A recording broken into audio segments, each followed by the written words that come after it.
am so honored and privileged to be here on site on location. This is the first time we've ever done Dolphin Dive from the swimming pool at Moyne College right here in central New York. And I am elated to present to you the new men's and women's swimming and diving head coach, Adam Zaczkowski, here with us. So Adam, welcome. Dan, thank you for having me. And congratulations. Thank you. Very happy to have you here. So Adam, for you, this is a team that you know well.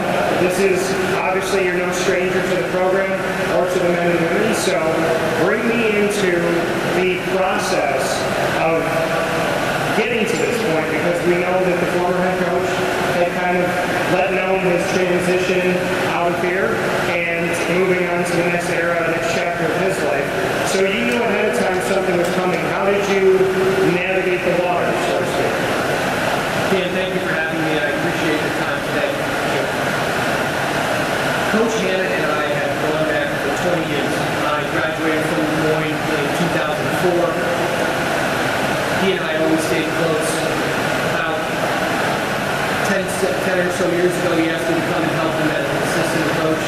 I went off and then couldn't get enough. I came back again. Couldn't get enough. Came back a third time. He and I have always spoken, and at the end of the 2021 school year, he kind of said he was really kind of looking at what else was happening in his life.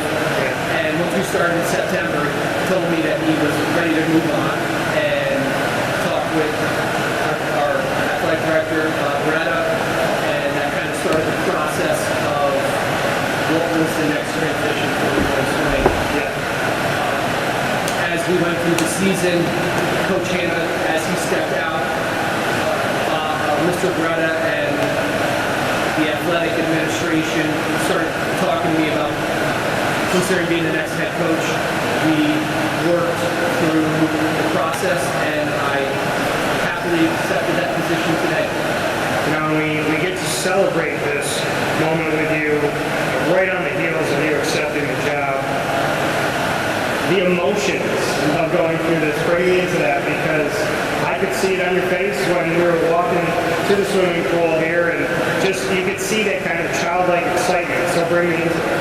Well, when I came up here 20 years ago as a student athlete, someone said, if you don't leave after 4 years, you're never going to go. And so I'm still here. I live a half a mile from here. I can walk to the pool.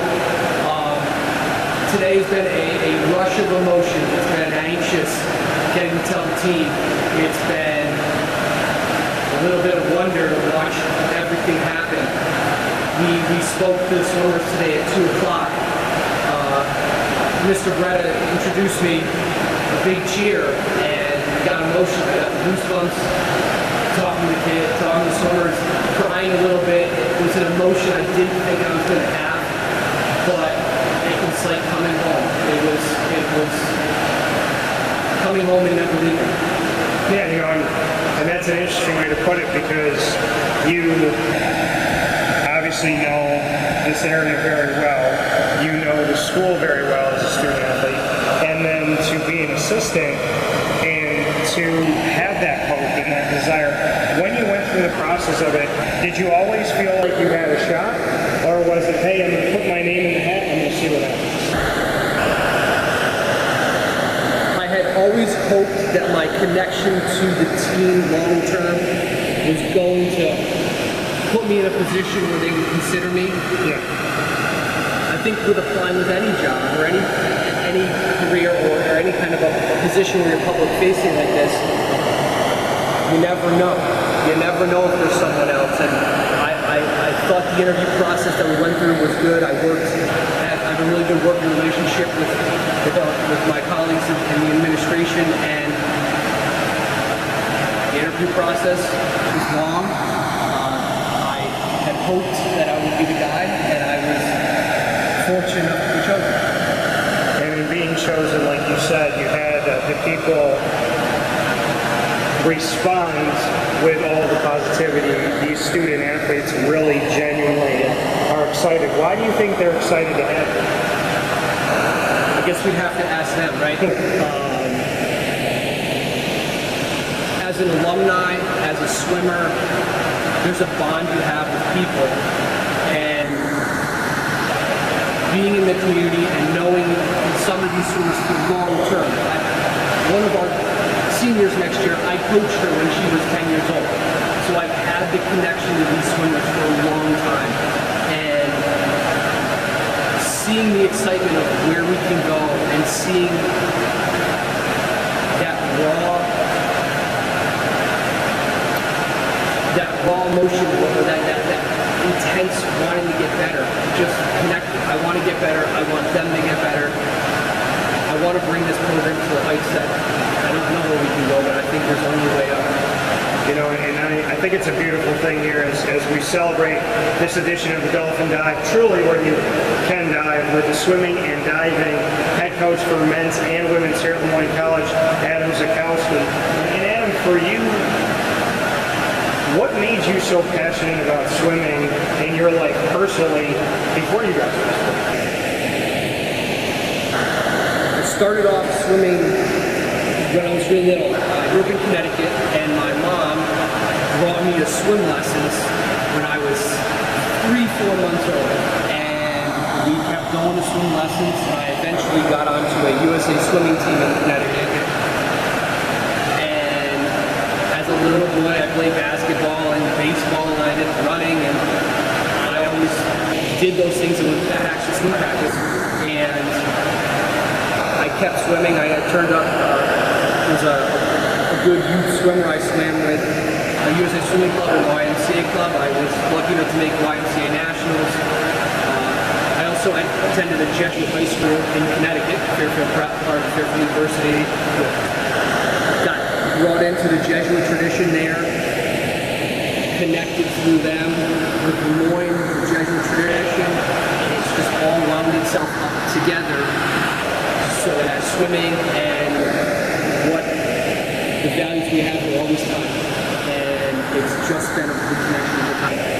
Talk about being connected to the Jesuit tradition, Fairfield Prep, and then Moyne College. What can you say it is about the Jesuit foundation that you think is so valuable to Moyne? We have our core principles that we talk about, we preach every day. But one that was stuck in me right from freshman in high school all the way even now as a coach is this idea of men and women for others.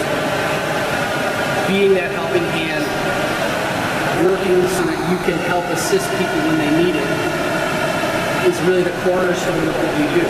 Swimming is a solitary thing, Dan. You do it, but you don't talk to people. You're kind of in your head, and when you have that solitude of it, you recognize you need help in certain things. And so being that man or that woman for others really solidifies itself in the pool. Why do you love the pool still to this day? Well, we were talking earlier, and I told you I had 2 little boys. Yeah. And what do we do? What do I do when I don't do swimming? Well, I bring them swimming. So it's come full circle. When I was a student here, I used to write my papers in my head while I was at swim practice. I'm sure Coach Hannah wouldn't be too happy with that. I was thinking about school, right? But there's a sense of clarity when you're in the water that I've not found in anything else I've ever done. And it keeps me coming back because letting people experience that and helping them. You know, you and I talked about off the air, just, I'm out there so passion, it's in the pool, I want to jump in, I really want to jump in right now, and go. And I actually made history on Wake Up Call. I made a prediction when I was down in Florida with Papa Joe, shout out to PJ, every Thursday from 9 to 10 on the show, and so I said, I'm going to make a prediction, and I think I'm going to jump in the pool when I make it. And so we were outside in St. Augustine, I made a prediction, and I jumped fully clothed right into the water, so I had a great time. But, you know, we talked often there about my passion for the pool, and I was raised in the pool. My mom, my grandma, my grandpa, it's just part of our lives. My aunt, and then my cousins, always in the pool, and my grandmother had a pool, and mom has a pool in the same backyard to this day, because it wasn't because my grandma swam. it was because she wanted her family together. And she loved that she could have the pool, and we could spend all summer there. She could out in the sun, and we could all enjoy it. So it's always been a family connection, a place of clarity, a place where you feel welcome. And I've always felt at home, which is jokingly led people to say that I have yelled and love. So when you look at the pool, when you just walk in here, do you still get that, like, do you still, like I told you when I did, when I came in, I just breathed it in. Do you still get that? You're always aware of where the pool is when you're a coach. When you go to the hotels, you know where the pool is. When you go visit other schools, you just know where the pool is. You just have this sixth sense of that chlorine smell or that humidity or that warmth that's here. And yeah, you know where it is. But we talked a little bit about why. Yeah. You know, our lacrosse teams had a match the other day, and it was in the rain, and we jokingly said it's always warm in the pool, right? So it's this warm in here, and it's always sunny and always warm, and so bright at least, and it's what keeps you coming back. And it's year-round. Always. And in Central New York, the indoor water is the best water. Yes. So we call this the Dolphin dive. Why should somebody, a student athlete watching right now, why should they dive into Moyne? Why should they consider coming here and being a part of the men's and women's swimming diving team? When I talk with our prospective student athletes, we talk a lot about family, and we talk about what's the it factor here. Erin, my wife, was a swimmer here. She and I graduated in 2004. At our wedding, in her bridal party, were swimmers from Des Moines. My groomsmen were swimmers from Des Moines. The people I hang out with are still people that were embedded in Des Moines. And so when we talk about family, it really is. Once you're here, you're always here. And so if you want to be connected long-term with a place, this is the place to do it. And for you, your why, which kind of goes off of that, why Moyne, to extend it even further, what was your why back then, and is your why the same now? Can you look as a student athlete and as a coach and say that there's similarities in the why? Well, not quite as young as I used to be, so the why is different, right? But when Coach Ann was recruiting me, I was also talking with other Division I and III schools, and it was the opportunity that the Division II model provides that was my why. I knew that I probably wasn't going to make a Division I national cut. I knew that Division III from a financial standpoint wasn't going to work, so Division II made sense. I had the ability to make a mark on a program. I had the ability to, if all the cards were in place, I could have made nationals. I had the ability to set roots here, and so that's why. You know, and to have that as you move forward here, your excitement, do you get that little bit of excitement? Do you get when you got to talk with the team and say, hey, guess what, guys, I'm staying? Like, do you have that little, that childlike Christmas morning type of feel to it? Yeah, so I typically am a stoic person. I try to be, even keel. When I get involved in swimming and I get to with these student athletes, it's going. I don't have props in my hands, but it would be running up and down and yelling and getting them to go because you need that. You need that partner. You need someone who's going to help you direct where you're going. You need that cheerleader when you're down. You need that person to be here when you go through the highest highs and the lowest lows, because swimming is a sport where the highs are the highest thing you've ever felt and the lows are, man, it stinks, but you got to get back up and keep going. And so, we got to get going. A lot of people pay attention to swimming when it comes to the Olympics. Yep. Why should they pay attention all year round? I think the Olympics do a really good job of the marketing and the promotion of that Olympic spirit. And I met with one of our guys early in the season, and he looked me in the eye that exhibits. I want to be in the Olympics. there's something about the Olympics that makes people want to perform at a higher level. Yeah. But why swimming all the time? Because I'm gonna say it, I think swimming is the hardest thing you can do. And from an athletic standpoint, I'm sure you'll get some comments about that, but so what, right? I'm a swimming guy. And it's one of those things that if you recognize the difficulty of it, if you recognize the hours that we put in for, our sprinters swim 15 or 20 hours a week for 30 weeks. It's 600 hours for 20 seconds of swimming. And if you put it in perspective, all that time and energy that goes into it, there's a value to it. There's something special about the sport. The nuances of it, when you're teaching, what are those little, and I know for each student athlete it's different, but those intricate pieces that you think somebody wouldn't see if they knew nothing about swimming and just maybe sit in a pool when they go on vacation, what are some of those nuances that you can look at and go, oh, they did that right, or I think I would do that different? Some of those people. As funny as it sounds, watching somebody breathe in this swim, you can automatically know if they know how to do it or they don't, right? So when you watch a little guy swim, you'll just and he breathes up. You just know that he doesn't know how to breathe. This inhale, exhale. When you watch someone push off the wall, the way their body moves through the water, you can just see that they have this natural talent. And I think it's in all of us. We're just lucky here that we get to bring in some of the best swimmers in the area that get to do those things, and we get to help make them the best they can be. Talk about having some of the best in the area. What do you think about Central and State New York and the recruitment globally?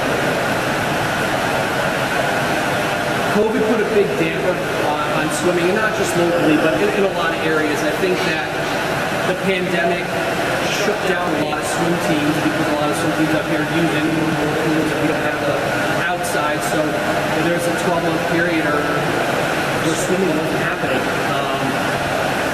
I think that the swimming area up here is very fertile. It's fertile because there really has been a vacuum of collegiate swimming, right? We have our friends in Colgate, we have our friends in swimming at Oswego in Portland, but in this 45-mile geographic region, we've always had the Moyne, and I look forward to going out there and talking to those student athletes about how coming to Moyne, because you can stay here, you can get the national experience, you can get that level of coaching expertise that you want, and you don't have to go hundreds of miles for that anymore. You've been a student athlete, you've been an assistant. As a head coach, how do you view yourself? It's been about 2 hours, Dan. As a head coach, I think that you are a teacher. I think that you're a parent. I think that you have to be a disciplinarian. I think you have to be someone who's inspirational. I think you need to be a psychologist. I'll keep going, right? But it's one of those things that being a head coach and the connection you get with someone else, it's unlike anything else I've ever done. It's a connection unlike anything else I've ever had. And so having that interpersonal connection with your athletes is something that I can't wait to continue to build on. Okay, coming right here, Moyne College, a special Dolphin dive with right behind us to dive into. We are here with the new head coach of Moyne Dolphins men's and women's swimming and diving, a student athlete who played under the former coach and an assistant here under the former coach. So shout out to Coach Hannah. Thank you for all your service and everything you've done. Adam Zaczkowski, welcome to the team. 9 a.m. Eastern Time exclusively on Wake Up Call with Dan Tortora in our multimedia marketing partnership every first and third Wednesday. You have AD and DT with Athletics Director Bob Beretta and myself, Dan Tortora. And every second and fourth Wednesday, the Dolphin Dive, where we dive into stories from administration, student athletes, future Dolphins alumni, and of course, their coaches. Look forward to talking with you soon.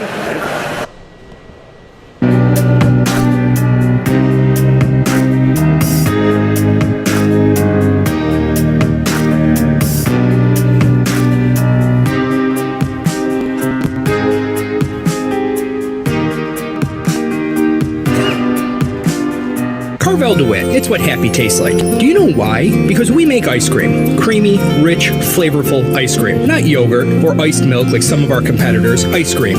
Fresh, by hand, daily. For the calorie conscious, we have something new for you. Our new Carvelite. Same great flavor, creaminess, and texture of our regular ice cream with only 35 calories an ounce. So whether you want an ice cream cake, flying saucer, dasher, carvalanche, hard or soft ice cream, we will satisfy your craving with our fresh, handmade regular or new Carvelite ice cream. Carvel DeWitt. It's what happy tastes like.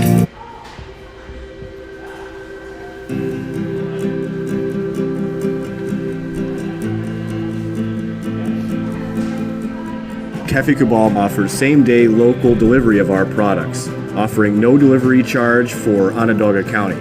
Shop cafekubal.com for fresh roasted coffee beans, cold brew, travel mugs, and all your essential Cafe Kubal needs. Cafe Kubal, coffee for the soul.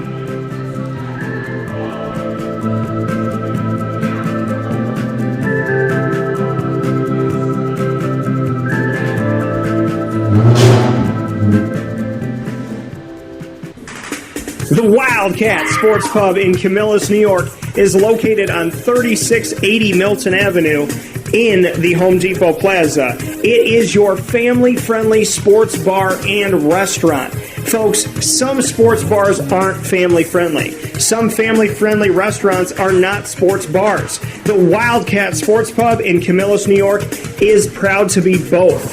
It is that marriage that you've been looking for years. The Wildcat Sports Pub is your home base for your sports bar and restaurant needs, games for the kids, indoor and outdoor activities, and enough things on the menu to come back every single week and get to try something new. They're open Sundays from noon to 8 p.m., Monday through Wednesday, 11 a.m. to 11 p.m., and Thursday through Saturday from 11 a.m. to midnight. For reservations and party information, call 315-487-2222 for the Wildcat family-friendly sports pub and restaurant.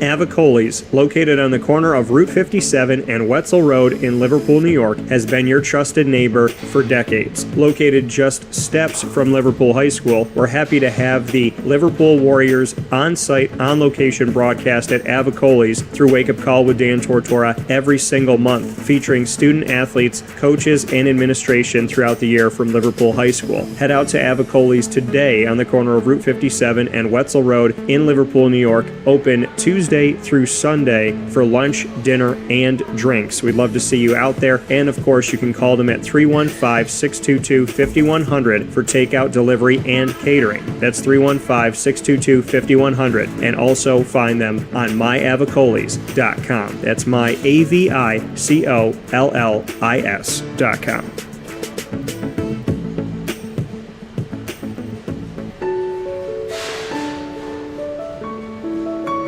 Having peace of mind when you're out of town that your furry-loving friend is safe and sound means taking them to Canine Campground, because we all know that when it comes to the love of our pets, it goes well beyond the call of duty to make sure they're safe and sound. Right, Lily?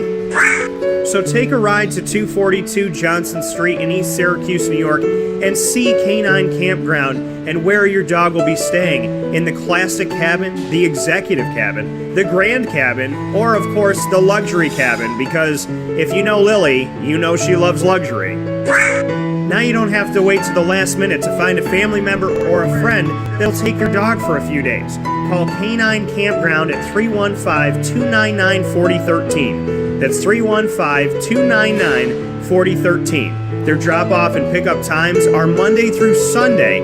Check K9campground.com for more information. That's the letter K, the number 9, and campground spelled with a K.com. K9campground.com. When you're going out of town, bring your dog to Canine Campground.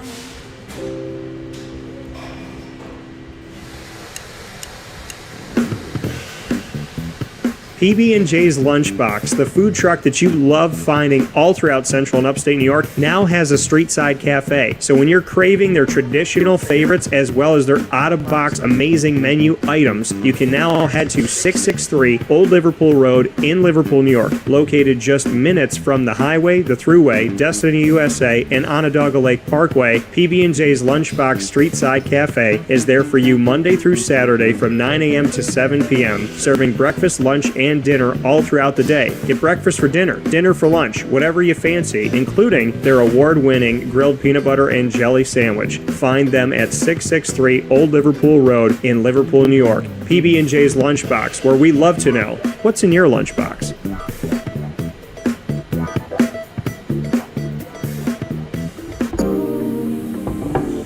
As a patient, what do we want? To be cared for, to be listened to, and to have someone walk us through the process on our path to victory. Victory Sports Medicine and Orthopedics does all of those things beautifully, with Dr. Mark Petropoli leading the team on 791 West Genesee Street in Skaneateles, New York, located minutes from beautiful Skaneateles Lake. Whatever your injury may be from head to toe, preventative care, rehab, physical therapy, laser therapy, and surgery are all available at Victory Sports Medicine and Orthopedics, where they care about us, they listen to us, and they understand that everyone's path to victory is a little bit different. Let them help you on yours by calling 315-685-7544 to make your appointment today. That's 315-685-7544. And find out more information at victorysportsmedicine.com.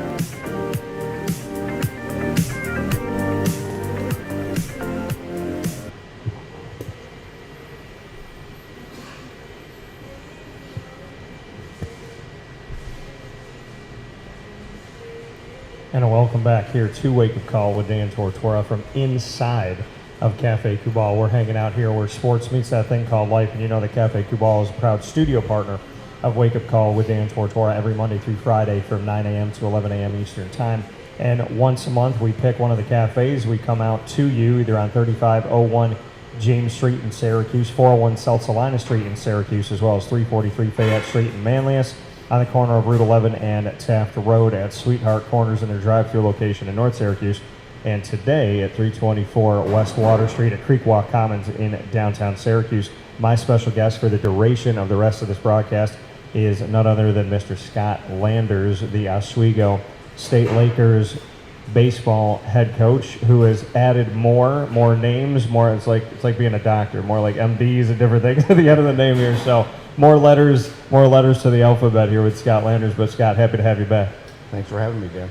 You know, and Scott, for you, let's go there. You know, I mean, yes, you're the head baseball coach at Oswego, but you've also added more to that. We talked about it off the air a little bit, just what you can say you're doing now and what your life is like today with the different jobs you have. Yeah, it's this year has been a little crazy. You know, we added, when I got back from Cape Cod last summer, I got the opportunity from Bourne to be the head coach, so I took that and accepted that offer. So now I got that on my plate, and now I'm the director of baseball for them. So I got my hands in a couple different opportunities and a couple different levels, and you know, it's a busy schedule, but it's also a fun one and a fun ride to go through. What made you want to add more onto your plate and do more? I mean, you're a dad, you're a head coach, you've built a successful program at Oswego. Why add more? I think they're all different. It's a variety. You know, for the baseball U portion of it, it's helping other people out and just trying to build something at a younger level. And then obviously I don't want to interfere with Oswego at all. There's a lot of barriers. You know, once I'm in season, I want to be in season. But you know, the Cape Cod is very prestigious, and some say they're the 10 best jobs in college baseball. So to have that opportunity and to coach those players in the summer and kind of lay back a little bit and have some freedom to coaching, and it's not the stress that I have every day here at Oswego. It's fun, you know, and most of those guys are going to be drafted and hopefully pro players or make it to the big leagues. So it's an opportunity to just help them grow to their dreams and watch them do it. Yeah, you know, and as you see the beauty of baseball for you kind of all throughout the year to be a part of it, what keeps you so passionate? Because you and I have spoken for years, and you know, it's amazing that we can pick up the phone. It could be like a year in between, we pick up the phone and it's right back at it like old friends, and you're always out there doing something. Why are you so passionate? I mean, that's what I've always done, and sports has been my background since I was a little kid. You know, and then the passion to coach was there, and the opportunity to coach was there. So I took it, and honestly, that's what I know. So it just day after day, that's what I do. And you know, for you to be where you're at now, we're gonna get to a lot of different topics today with Scott Landers, head baseball coach at Oswego State. This season has been a very special season. There's been a lot of great things that have happened, a lot of positivity that's happened. Bring me into being crowned regular season champions in the SUNY. Exhausting, exciting.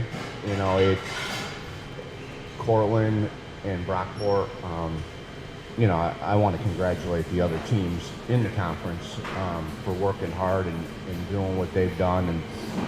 And Cortland obviously Joe puts out a great product every year, and Justin's done a great job at Brockport. You know, the three of us at the top, and now three in the top 25. It was a grind, and honestly, it was a really big grind coming out of COVID and having a year and a half. You know, so for us, 2 years of that affecting us, it made it different. Coming back to normalcy a little bit, and it was just, honestly, you had to restart and go back to the old ways, I think, and it took me a while to do that. But we have a lot of veteran guys, and you know, they've been great. You know, I've had some turnover in my assistant coaches, and those guys just went through on a daily basis what they needed to do, and brought the young guys with them. Why do you think that this team has been so successful this season with everything that you've been through, everything you've had to go through, everything you've had to navigate? Why do you think that when we're finally seeing some normalcy, this team is playing at its highest? Toughness, determination, and they've, you know, those older guys, and we're going to lose the top 5 guys in our lineup next year. But the determination to be a national champion, and you know, those guys, those 5 guys have been with me for a long time, and especially with COVID and getting those years back. You know, 3 of them are going to go on and have Division I offers, Yeah. and go to grad school somewhere else. And for me, that's awesome. You know, it's some people will ask why they're leaving, and for me, they've used Oswego as a platform to better themselves, Yeah. as a player and as a human being, and that's all I really care about. But I think their determination to be the best is what really got us here. You know, so you look at being regular season champions, you have the opportunity to obviously continue on here and continue that success. Why are you hungry? Why do you stay hungry? Like, what keeps you in the game? What keeps you getting after it every single season? The love of baseball, and I would say the love for these guys that have a lot of trust in me to come to Oswego and play. Watching those guys grow every day in different ways. Sometimes it's a positive thing, sometimes it's a negative thing, but just seeing them every day and interacting with them every day means the world to me. Coming here from Scott Landers, the head baseball coach at Oswego State for the Lakers. We got a question that is, and you and I talk about a little bit of everything. We had a couple questions here that are coming to us that have nothing to do with baseball. So let's jump in here and take a look at some of this, and actually some of it may have a couple things. So from Greg here. Would love to get our take on the ACC's rumored elimination of football divisions, and if so, who would be the Orange's constant 3 opponents? I think it's got to be BC, Pitt, and potentially a team like Virginia Tech would make sense. But since they used to have connection to the Big East, but what are your thoughts? Do you like divisions in football? Do you not like divisions in football? I'm a proponent of the American Athletic. Now that they'll have 14 schools, I think they should go back to divisions. But if the ACC just went 1 through 14, is that a good thing or a bad thing? I don't think it's a good thing, and it comes from a competitive standpoint. The more teams you have, obviously it becomes more competitive. But you're not playing everybody year after year after year. You're going to have your buys with some of these schools. So your schedule could be a lot tougher than my schedule, and and it's just the way it works out. But I like divisions other than for that reason. It can make for a very competitive advantage or disadvantage. Yeah, no, and I agree with that wholeheartedly. I don't think that you should get rid of divisions. I think if you have a conference and you have divisions within your conference, you keep it. I think if you don't have divisions within your conference, you fight to get it. I like divisions. I like there being groups within the greater conference so that we can, separate things, figure things out, get things. I don't like the kind of, and I don't think coaches like it. I don't think, because normally if in the ACC right now, you win the Coastal Division, you win the Atlantic Division, you go to the championship. If it's 1 through 14, there are no divisions. It's just whoever the top 2 teams are. And I know some people argue, well, you want the 2 best teams to go. What if Pittsburgh is 7-5, and what if on the other side Clemson's 12-0, Florida State's 9-3, NC State's 8-4? You know what I mean? So everybody's better than Pittsburgh in that year.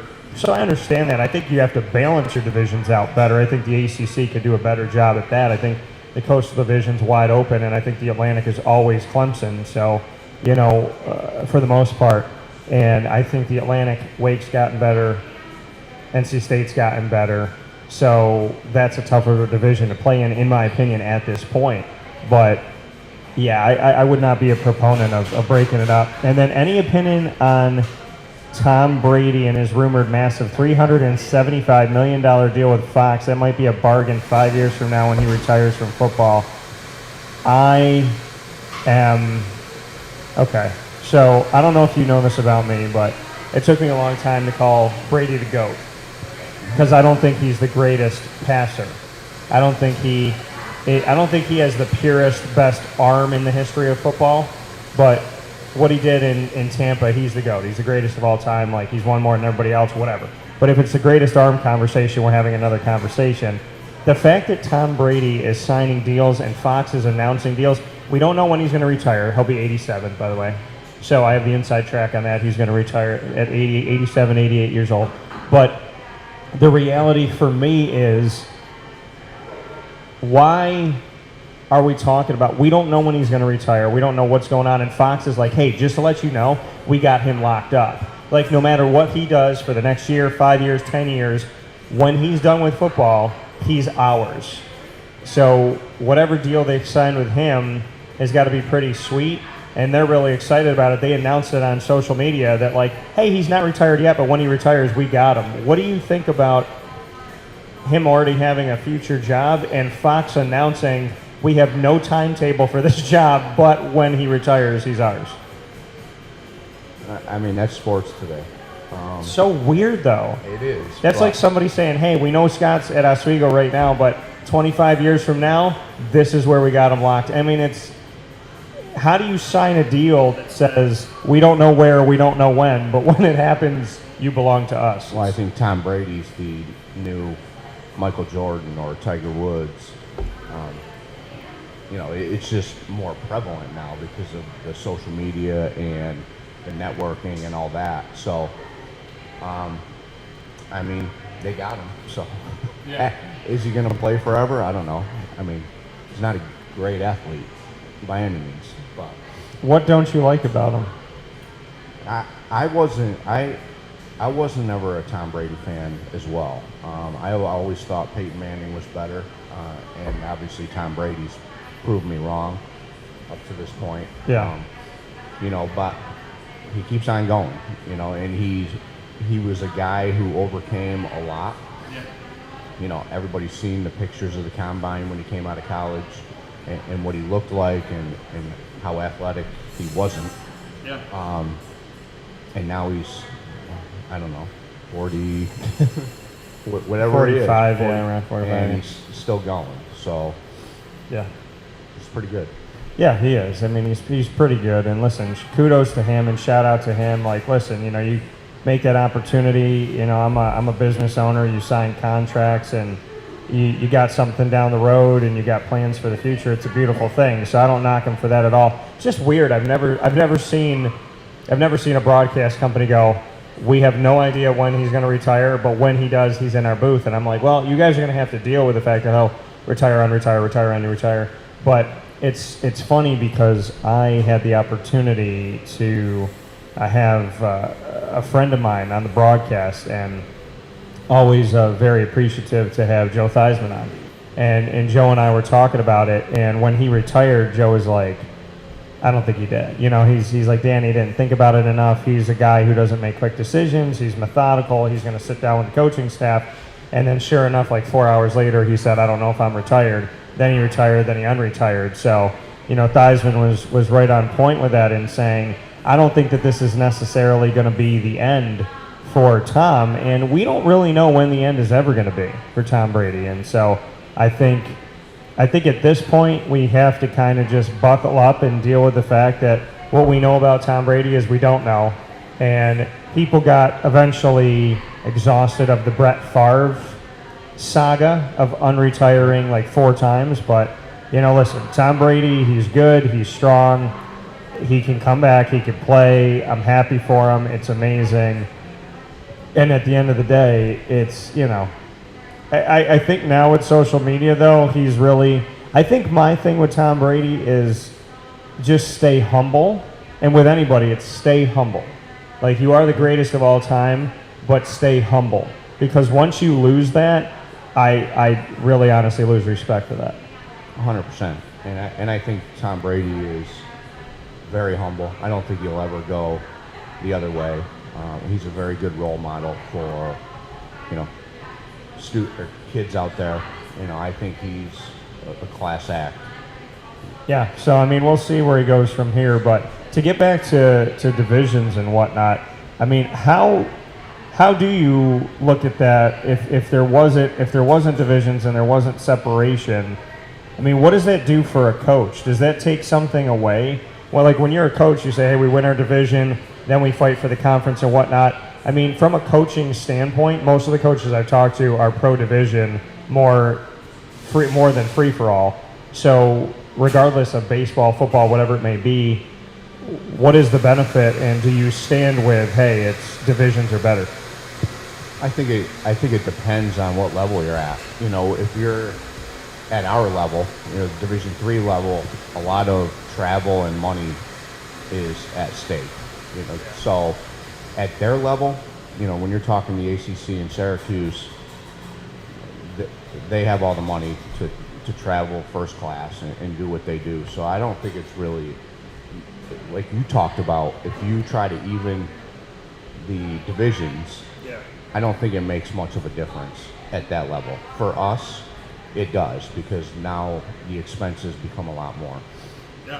Yeah, and I think finding that even, and we got to ask the question, does Clemson in football have a true rival in the Atlantic? And my mind would always immediately go to Florida State, but it's been like a decade since I could really say that. Jameis Winston and the crew, and so I don't know if Clemson has a true rival, but for me, in the Atlantic, NC State has had their number. They pushed them to the brink. I think Wake Forest can push them, but do they have a true? No. I think Florida State, on their best day, would be the truest rival in the Atlantic Division for Clemson. But beyond that, I don't think Clemson has like a direct, this is the team inside of the ACC that's going to really challenge us, because let's be honest, they haven't genuinely been challenged that much in recent history, and it's not bad. I would say Florida State. Would you say Florida State? Over the last 5 years, up until this year, I would say no one was even close to them. So, honestly, I would say Alabama, Clemson, up to this year. Well, and that's the thing, is it's like in the conference, no, but outside of it, Alabama obviously is that team that is a constant threat to everybody, and so I totally understand that and can feel where you're coming from in that respect. We had some more questions come up here, and I want to make sure that we get to some of the other questions that came in. They said that they love to keep it on topic because we were talking about baseball, but let's go to baseball here, and let's go to the divisions of baseball. Toughest division in Major League Baseball right now. Oh, you're going to ask me that? Yeah. Just turned May. I always think, I don't know. I always like the NL West. Okay. I think it's pretty good. And what is it about the NL West? What do you think makes it such a difficult road? The teams that are in it. I think the pitching out there has been really good. Yeah. I think some of the teams, you talk about big market, small market. In my world, you call it grinders. I think some of those teams just grind. You take somebody, for instance, like the Padres. It's not a big market. And they seem to grind and grind and grind and draft the right players and bring them through the system. So I think it has a lot of variety out there that makes them strong. You mentioned the NL West, and the by far worst team in the NL West is my favorite team in my Arizona Diamondbacks. Why are they struggling so much? What is it about the last decade that you think has just put them in a place that they can't seem to get out of the basement? Honestly, I don't know. I would say in baseball, it is the development in minor league baseball and the ability to judge talent and draft the right guys, especially now. Since COVID, we had 5 rounds in the COVID year and 20 rounds since then. So it used to be 40. So you can make a lot of mistakes and still get a couple guys that were maybe surprises or worthwhile. Now, with only 20 rounds, you can't make too many mistakes, and you got to draft right, and you got to draft to what you want. And then I would say the development in the minor leagues, whatever style it is, and some of them are different. A lot of them have become very analytical, but if you can draft the right guys and develop them, I think you're going to have a good major league team. Who do you think is the best of the 30 franchises? Who do you think is the best at developing players? Oh, that's tough. You gotta go with some of the small markets because that's the only way they survive. Yeah. And I'm a Met fan, so that's a tough question for me to answer. You are a Met fan because they stink. Oh, yeah. They're good right now, but you are a Met fan. Well, and that's the thing is, has it not been the last few seasons, as we're here with Scott Landers live on location at Cafe Kubal, Creek Walk Commons? Come and see us, 324 West Water Street in downtown Syracuse, and Scott Landers, the Oswego State Lakers baseball head coach. Looking at your Mets, the last few seasons, they have started off strong, looked really good, and it's always the longevity of the season, right? It's if there was a 90-game season, then yay Mets. If there was like a 112-game season, but the 162 games, at some point there's a drop-off. But in all honesty, last season, Jacob deGrom, who is an enigma, like a 0.0000001% of pitching can actually hit the ball. And here's deGrom belting the ball and pitching well. And my concern with watching the Mets last year was he's good, but he's not 100%. And then they would say he's 100%, and they do an MRI, and there's nothing wrong, but it seems like there's something wrong, but then they pitch him, and then they don't, and then they wait, and then he goes out a couple weeks, and then he comes back. I thought eventually, because of the fact that they were riding the high, right? His ERA was way low. He was in a position, and I had just gone to the Baseball Hall of Fame with my dad this past year for Father's Day. Shout out to my dad. And he was on pace to setting a new ERA record, and he was holding true. So I think the Mets kind of got into like, we want him to get there. We want to hit this record. We want to do all this stuff. And they kept playing him when he wasn't 100%. And then exactly what I thought, unfortunately, could happen, definitely did happen, which we saw him have to step away and get better.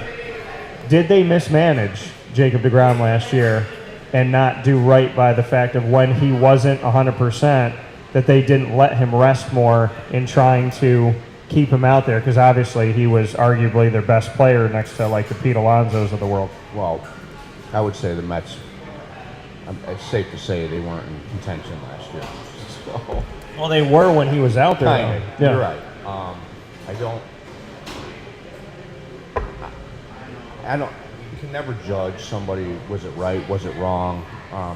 They have the doctors, they know more than I do. If I had DeGrom, I would be very conservative. I would say he's the best pitcher ever. Best pitcher ever. In prime, I would Why? say. Why? He's unhittable. Unhittable. He's legitimately Yeah. unhittable. Yeah. And but it's different. It's a different era. You go back to your Greg Maddox, your Tom Seavers, your Nolan Ryans. It's different. Randy Johnson. Randy Johnson, Thank Kurt you. Schilling. I got to throw in my Diamondbacks when I can. So I mean, everybody throws 98 miles an hour now, 99 miles an hour. You see it in college. The old 90 is now 94, 95. Yeah. It's crazy, just because of science. But it's tough.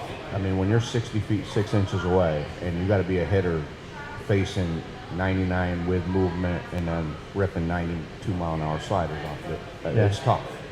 It's guesswork.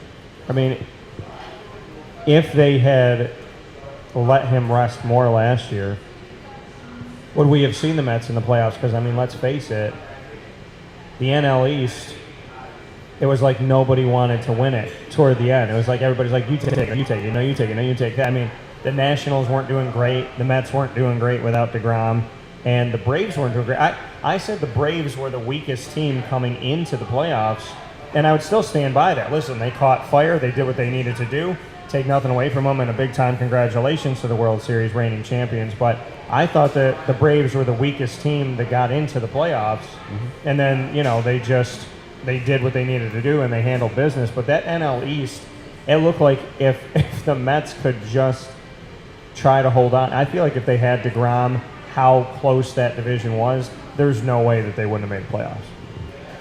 Yeah, there's no right or wrong answer. And I'm trying to help you as a Mets fan. Let me help you.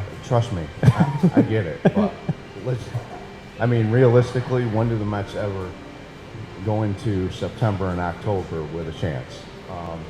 Not very often. Hopefully it's this year.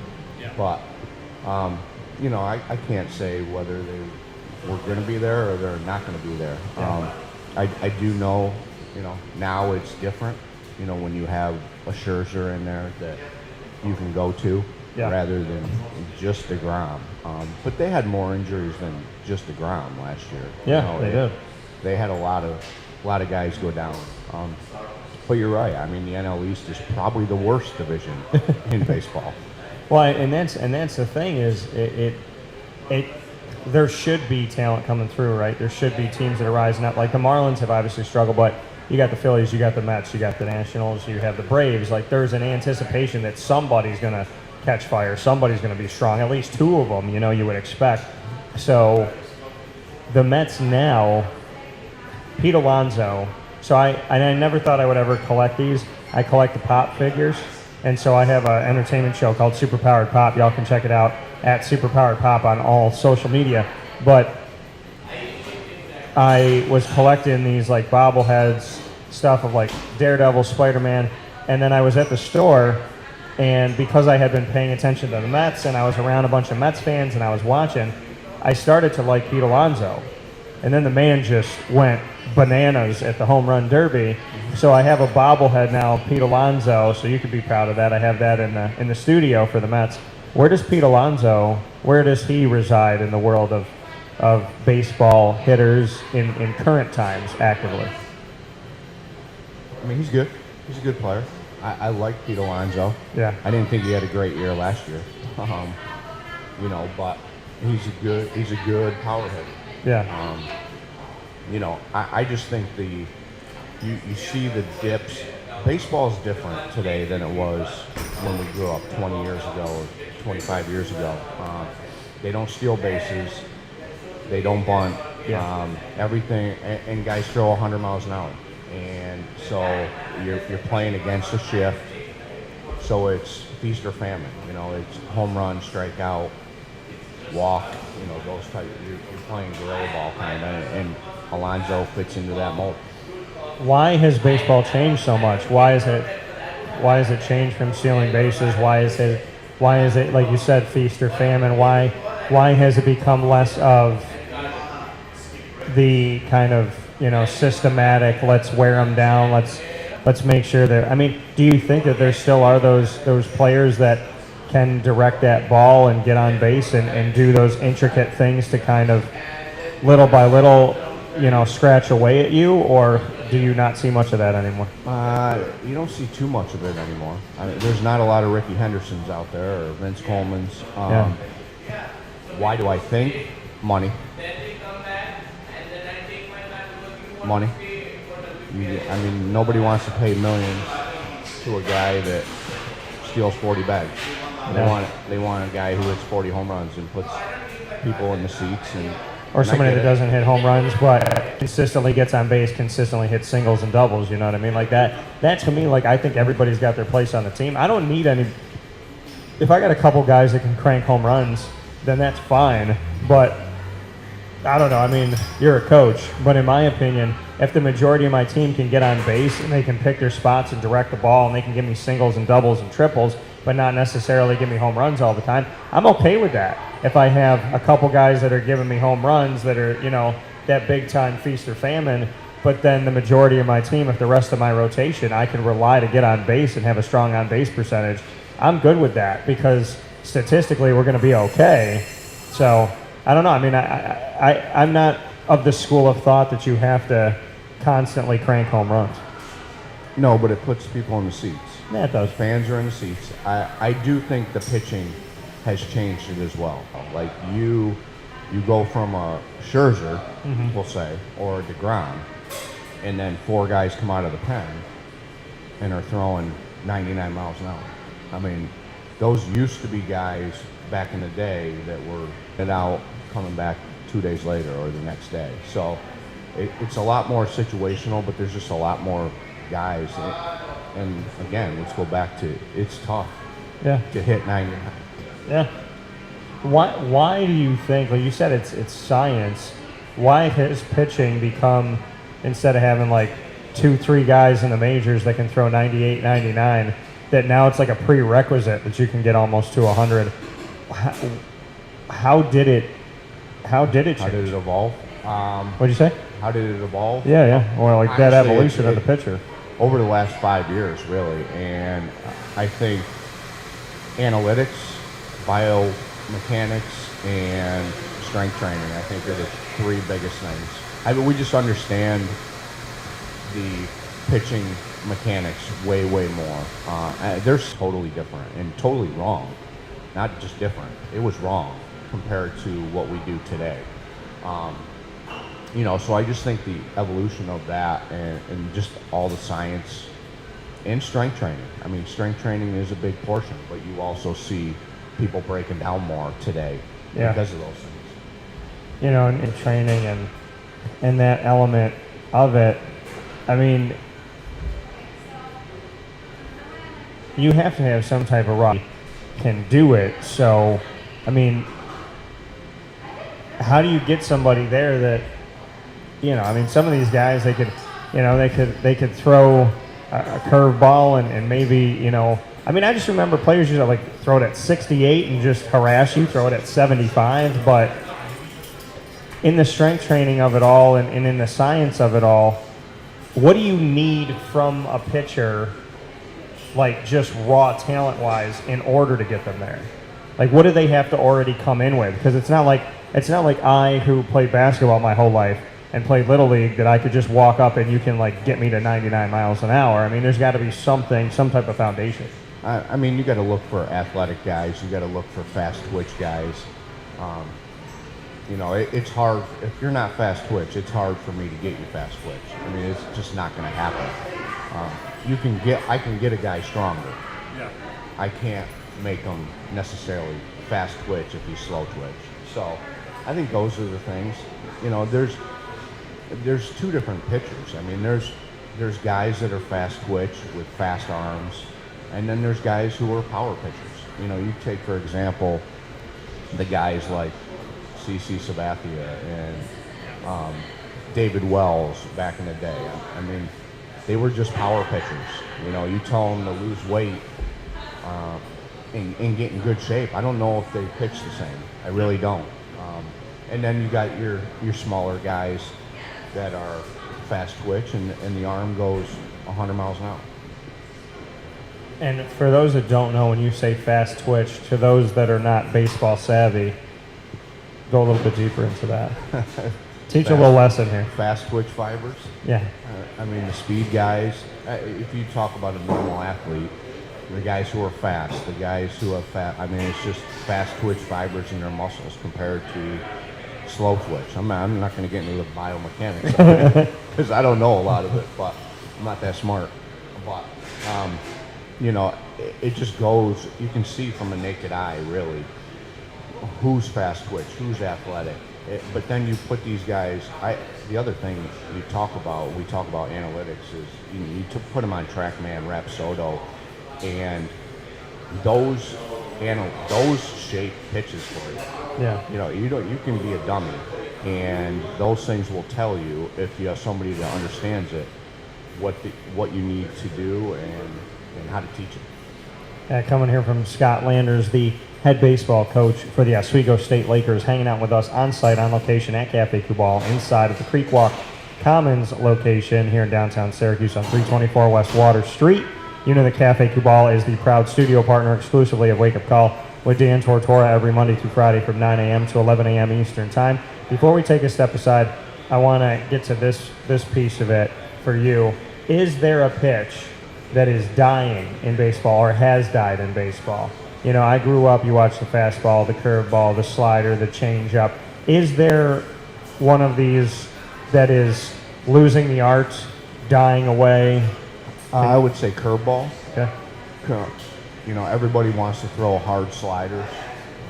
You know, I was talking to my buddy the other day. I think there's a lot of value with still throwing a curveball with a slider, and it just depends on velocity and keeping guys off balance. I would also say we're talking, you want to call sinker, you know, two-seamer, with whatever you want to call it. Yeah. I think that's kind of dying out as well with all the analytics. Everybody wants to throw high fastballs with carry. Not a lot of guys want to throw two-seamers with sink, you know, so they want to throw two-seamers that ride at the top of the zone, so at 98. So I would say those two things are, I wouldn't say they're extinct, they're dying out, they're just not nearly as common. You said that... You don't see the Greg Maddux of the world too much. Yeah, and I think the thing that I found so interesting is that I didn't grow up a Braves fan. My dad's a Yankees fan, so I grew up like disliking the Braves in my household because they were playing the Yankees all the time. So, you know, and there's World Series and whatnot. And so, but the funny thing about it is, as much as I wasn't a Braves fan growing up, I respected their rotation. And I thought their rotation was incredible. When you go back to that rotation that they had and really, you know, dig into it, was that one of the greatest that you've ever seen? When the Braves, I want to say, like back in the 90s and whatnot? In my era? Yeah. Like that's the best I've ever seen. By far. How would you rank their rotation? Oh, God. I mean, what are we talking? Are we talking Maddox, Smoltz, Glavin, and Avery? Yeah. Is that right? Yeah, because I think for me, Avery's the last one. Oh, Yeah. God. I mean, what are we talking? Are we talking I would say Greg Maddox is one. okay.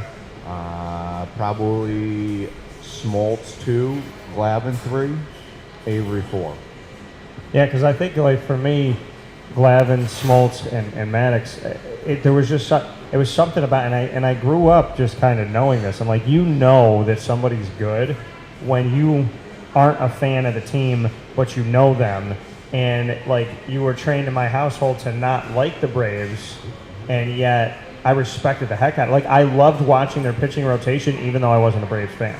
Like that's how you know how good they were, and you remember their names. You know, you see Greg Maddox, you see John Smoltz, and Tom Glavine. I mean, they just did something for baseball that even a non-fan could go, I don't want to hit against those guys. You know what I mean? Well, for sure. And I think there was a time where they were like the Patriots are right now in football. I mean, you knew at the end of the year they were going to be at the end, you know, with those four guys. And Yeah. being a Met fan, that was tough. You know, I got to watch. The one good thing is I got to watch them a lot because they're in the same division. But they were special. That was a special rotation. Yeah, definitely a very amazing time for the Braves and a lot of great stuff. We have more coming up with Scott Landers, talk about this season and everything with Oswego State, as well as keeping with baseball and what his thoughts are on the universal DH. And what does that do for the Shohei Ohtanis and the Jacob deGroms, the guys that shouldn't be able to hit that they can hit? Most pitchers, like my Randy Johnson, have had below like a 100 batting average, but you know, some of those guys that we got to see, that we were spoiled to see, the enigmas of the group, the ones that you find once in a lifetime sometimes, we don't have that anymore. So we'll talk about that coming up here after this fast break on Wake Up Call with Dan Tortora, where sports meets that thing called life. We're inside of Cafe Kubal, Creek Walk Commons here on 324 West Water Street in Syracuse, New York. So we'll take this step aside and we'll be back with the man, the myth, and the living legend, Scott Landers, will be hanging out with us as we continue our broadcast right here on Wake Up Call with Dan Tortora. Stay with us.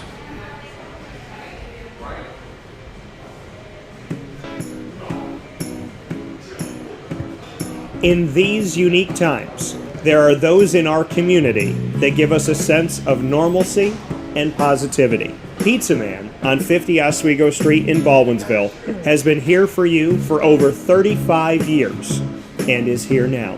Call 315-638-1234 or order online at pizzamanbville.com to bring those familiar tastes into your home. And remember to come see our monthly on-site broadcasts centered around the community and our Baldwinsville beats. Pizza Man in Baldwinsville. Any way you slice it, they are always here for you.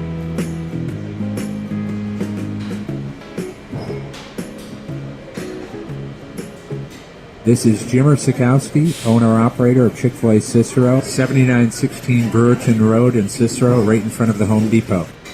I had a deep feeling that God wanted me to do something bigger with my life and to help people, help others. I kept putting Chick-fil-A in my life, and I realized as I was going through the franchise selection process that positively impacting the lives of others was really core to what we do here at Chick-fil-A. First of all, it starts with the food. The food is brought in fresh daily. We bring in local produce. We prepare to order in the kitchen. We hand bread our chicken. We hand spin our milkshakes. It's great food. It doesn't taste like fast food. I think the second thing is the way people feel when they come in a Chick-fil-A restaurant. It's different. We try to treat people with intentional kindness here, which is very different and deeper than good customer service. And so I think it feels remarkable for most people to come in a Chick-fil-A restaurant. And then lastly, the impact that we try to have in the community is very different. It's a big part of the expectation of every operator of a Chick-fil-A restaurant is that they're actively engaged in their community, they're a leader in the community, and they're making a difference. When they realize that what we're striving to do is to shine a little light in their life. That's a very, very different experience than you will have at any other quick service restaurant. And it's that remarkable experience that I think people will emotionally connect with. I'm George Townsend of Honda City with some good advice when buying a new car. The true cost of owning a new car is determined by the appraised value when you trade it. No vehicle appraises higher than a Honda. Next, look for low APRs and deep discounts. You also want low maintenance costs and great fuel economy. That's why my advice to you is to buy a new Honda. Looking pre-owned, visit our Honda Certified Used Car Center. Honda City, 7140 Henry Clay Boulevard, Liverpool, or HondaCity-CNY.com. It would be a pity if you don't shop at Honda City. Our corporate purpose at Chick-fil-A is to glorify God by being faithful stewards of all that's entrusted to us and to positively influence all those who come in contact with Chick-fil-A. And what became increasingly clear from our success in Cicero is that people love Chick-fil-A. And also I think we recognized that we had a great opportunity to grow the brand and grow our platform. I felt incredibly grateful when I was selected to be a Chick-fil-A operator. I think what it's meant for me, what I've come to realize on a very deep level is that this is a calling for me. It's not a career, it's not a job. The Lord called me to be a Chick-fil-A operator and to use these restaurants to glorify Him and to positively influence other people. I'm blessed. I'm very blessed. Head to Chick-fil-A Clay on 3974 State Route 31 in Liverpool, New York.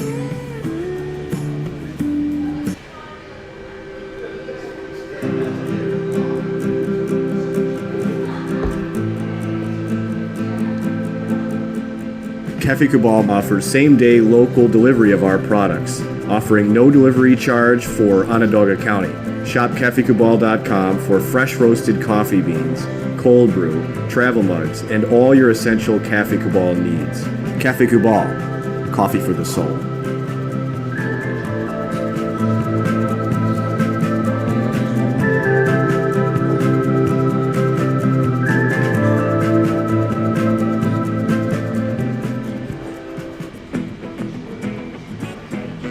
This is Amy from Mother's Cupboard, home of the whole frittata. We are open daily 6 a.m. to 1:30 p.m. For takeout orders, call 315-432-0942 and tune in to Wake Up Call with Dan Tortora for our monthly food challenge and try our Wake Up Call signature menu item available 7 days a week. Here at Mother's Cupboard, we are Central New York, and it's our honor to serve you. Ma and Pa's Kettle Corn and Popcorn Factory remind us that every day is worth celebrating. Find them at 201 Old 7th North Street in Liverpool, New York, open Monday through Saturday in-store and all the time online at maandpaspopcorn.com. Serving our Central New York community and beyond, you can order all throughout the country at maandpaspopcorn.com. And remember to get your tins, which have in-store half-price refills forever. Ma and Pa's Kettle Corn and Popcorn Factory, available to you for fundraising and all of your events by calling 315-450-6272. That's 315-450-6272. Ma and Pa's Kettle Corn and Popcorn Factory. How corny are you?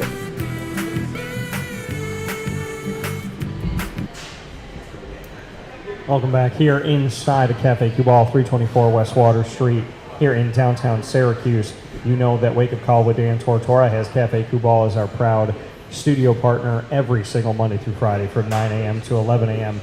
Eastern Time. And you can go to cafekubal.com for more information. And, of course, come to this location on 324 West Water Street at the Creekwalk Commons, as well as 3501 James Street in Syracuse, 401 South Salina Street in Syracuse, and on 343 Fayette Street in Manlius, as well as their drive-through location on the corner of Route 11 and Taft Road at Sweetheart Corners in North Syracuse. We are here with our special guest carrying us through the broadcast here, and that is Mr. Scott Landers. We've spent many a year sitting next to each other. It's been a minute, so I'm happy to be here at Cafe Kubal with Scott. He had his jalapeno cheddar bagel. I had my French toast one, and we're enjoying some Cafe Kubal drinks while we bring you this broadcast from the Creekwalk Commons location. So Scott, the Oswego State baseball head coach, 28-8 on the season. Yep. and regular season champions. I know we talked about it a little bit before the break, but to be a regular season champion this season and to take care of the SUNYAC, like you said, you mentioned a couple other teams at the top.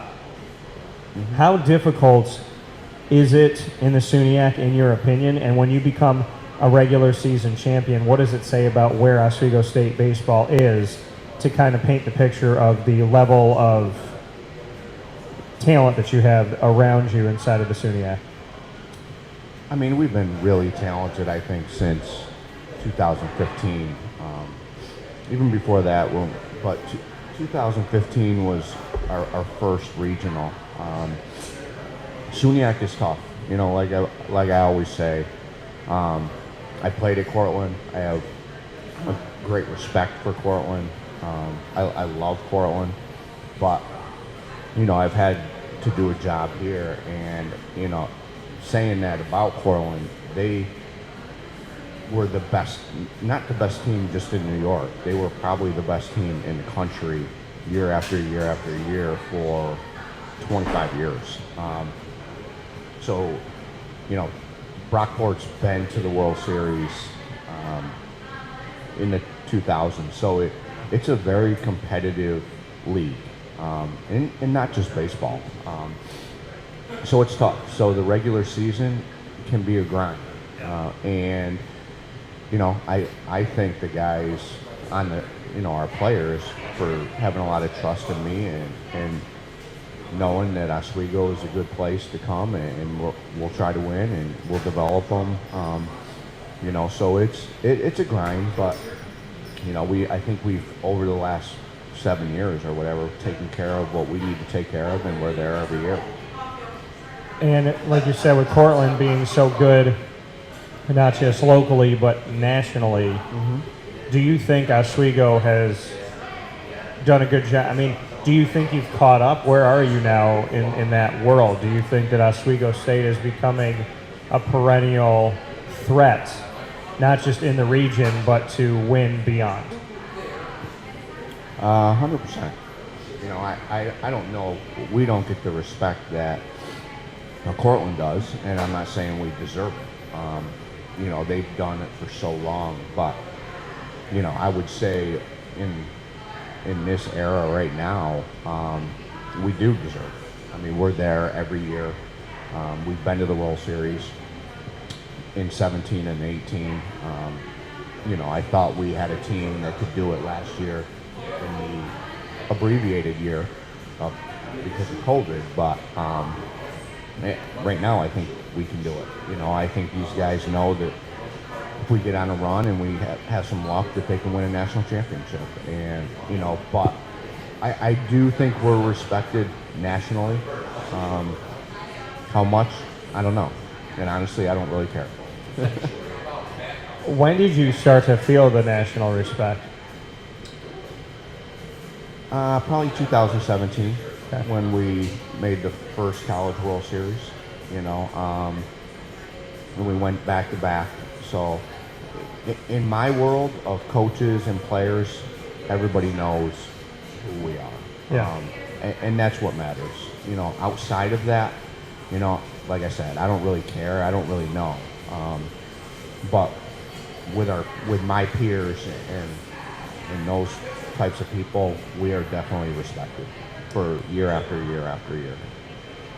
You made, like you said, back-to-back World Series 2017 and 2018. You and I were talking, and I got to be around that. And I still remember coming out to some games here locally, seeing what you guys have done, and then keeping in touch with you when you were going out on the road and watching those games, because wherever you were heading to and whatnot, I would pick them up on the feed on OswegoLakers.com, and I'd be sitting there at the kitchen table watching the games. So, you know, I know it was bittersweet because it wasn't a national championship, but you got there. I know that I took it personally because I never want you guys to lose ever. So how do you look back on those times? Because 2017 and 2018, you make it to the World Series, doesn't end in a championship, but you got there, dogfight, did what you needed to do, got on the national stage. I will always remember that and love that and have such fond memories of talking with you through that. But at the same time, selfishly, I wanted you to win. Yeah, there's only one winner every year. And when it comes down to the last 8 teams, especially in baseball, who's playing hot at that time, and there's got to be some luck involved with it. We didn't have a lot of luck then. Looking back on it, I'm very proud of what those teams have done. I'm proud of what all my teams have honestly done since I've been here. But I think the one thing that I regret looking back on 17 and 18 was it was all about the grind and really getting there, and I never really enjoyed it all that much for myself. And I learned from that. Like if we go this year and we happen to get that chance, I'm going to enjoy it. And I enjoy these guys and being around them and watching them grow. So I would say that's what I took from it. Yeah, to live in the moment. Yeah. Take it in, because you never know when you're going to go back. And I remember, like, my mom would say to me, why are you going to this Final Four? I said, Mom, because there's no guarantee. Why are you going to this championship? Why are you going to that? I said, because there's no for sure you're going to go, but you may never go back the rest of my life. You know what I mean? And so when it comes up, you got to go, right? You have to give it a shot. And like I said, I took your journey so personally, and I know that you were locked in, and it's frustrating when you come home and you don't have that championship. But there's other people that would argue that they never thought Oswego would be on the national stage. They never thought that they would get to the World Series. There's the reality that wasn't even a thought. So is the Scott Landers era, to you, has that changed Oswego State baseball in your opinion? I know that I'm asking you to talk about yourself, but I mean, essentially, without you, do we ever even get to talk about where we are right now? Because I think Oswego, and I've said this to you before, I think they got a steal with having you and keeping you, because you've proven that you can build a program and build success, and I'm sure there's other people that want to be a part of that. So has the Scott Landers era of Oswego baseball changed baseball in our world for the Lakers? I don't know. I mean, I'm not going to talk about myself. What do you hear when you're out there? What do other coaches say? What do peers say? Can they see it? I would say yes. Yeah, I mean, the biggest question everybody asks me is, how do you win in Oswego? You're an outdoor sport. Your facilities aren't great. They're not bad, but they're not great. You get 120 inches of snow. You're inside all the time. You get good players that fit into your philosophy, and you got to try to develop them and have guys trust you. And that's what they've done since I've been here. A lot of guys. I've recruited a lot of guys. I've lost a lot of guys to the Cortlands of the world, the Brockports, the St. John Fishers. And you just keep plugging away, and once you get them, you have to mold them into what you want, and hopefully that's good enough. And so far it has been. What do you sell when you're out there recruiting? What is the sell? Good education. Yeah. You're a state school with a good education, so the money's right. And I mean, when I first got here, I had to sell myself and sold my soul. But the winning tradition now, over the last 7 years, 8 years, 9 years, other than even that first, we weren't very good, but that first group of guys I had before I got to recruit were amazing. They had their struggles, and talent-wise, we weren't that talented, but they believed in what I was trying to do, and the vision of what I had for the program. So, I mean, really, I applaud them for sticking it out and creating what I needed to build what we've done. But I mean, you just get guys there and you got to develop them. You know, some guys are going to pan out, some guys aren't. Be honest with them and go from there. But we've done a good job, and I can't do it alone. I've had the luxury of having good assistants. You know, they're guys who have stuck with me. You know, since Jason Heindorf's been with me since day one, and Tyler Baker played for me. Robert Donnelly played for me. They wanted to stay here. You know, so it's good. You know, it's. I had Kyle Brown for a long period of time, so the chemistry was great between us. You know, head coach, assistant coaches, players. Yeah. There wasn't a lot of turnover. So I give them a lot of credit because they know baseball, they know how I am, and they help me out immensely. You know, whether that's, you know, 1 day a week, 7 days a week, you know, whatever it may be, they're a blessing for me. You said you had to sell your soul in the beginning. Describe that to me. Well, they weren't good. They won 5 games in conference in 3 years. Came into a bucket of balls and, you know, a bunch of welded L-string. It just wasn't a good situation. You know, there was some turmoil. So I had to turn it around quick, and we did that. You know, I had to sell my vision. I had to sell my accolades for the most part, and where I was from, and kind of sell where I was riding on other people's coattails. You know, with, you know, whether it was Coach Brown when I started coaching at Cortland, or it was Coach Owens when I was at Moyne with him. You know, I have always won wherever I was, but it wasn't all me. You know, and I had to kind of sell that that I'm not going to lose, and we're going to get the ship going in the right direction. And guys believe in that. I mean, you talk about recruiting and getting the right people, but that's on you to find them, because you can find talent, but you can find talented head cases. You know, I mean, you have to, it's one thing to find talent, but you have to find talent that's going to go to class. You have to find talent that cares. You have to find talent that works as a team. You have to find talent that has personal responsibility, talent that is not egocentric. So how do you, especially in the beginning, how do you fine-tooth comb?